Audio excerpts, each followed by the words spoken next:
थाणो बोला खान मां मूंखे अपडेट कंदा हलूं। रिपोर्ट करे रहियो आहे घनश्याम दास।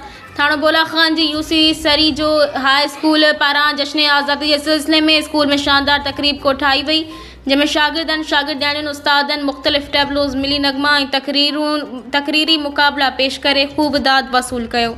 शानदार तकरीब खां पोइ उस्तादनि में विनोद कुमार, अनिल कुमार, तिलजा राम, अयाज़ जोखियो, समाजी अॻवाननि में साहबुद्दीन ख़ासकेली, जमील अहमद ख़ासकेली, मुख़्तियार अली ख़ासकेली ऐं ॿियनि ख़िताब कंदे चयो त 14 अगस्त पाकिस्तान जी आज़ादी जो ॾींहुं आहे जेको असां ईद जीअं मल्हाईंदा आहियूं। क़ाइदे आज़म मोहम्मद अली जिन्ना, अलामा इक़बाल, सर सैयद अहमद ख़ान तोड़े अणगिणिया असांजा हीरोज़ जिन मुल्क जी आज़ादी लाइ पाण पतोड़ियो ऐं मुल्क खे आज़ादु करायो। वधीक शागिर्दनि सां मुख़ातिब थींदे चयो त तालीम ॾे ध्यानु ॾियो। तालीम सां अवां डॉक्टर, ऑफिसर थी करे पंहिंजे जनम भूमि कोहिस्तान जो, पंहिंजे माउ पीउ जो नालो रोशन करे सघो था। मंशार जहिड़े ज़हर तोड़े शहर में मिठे सुपारी खाइण ऐं शहर में फिल्मूं ॾिसण खां परहेज़ कयो। तरक़ी ऐं ख़ुशहाली लाइ वधि खां वधि तालीम पिरायो।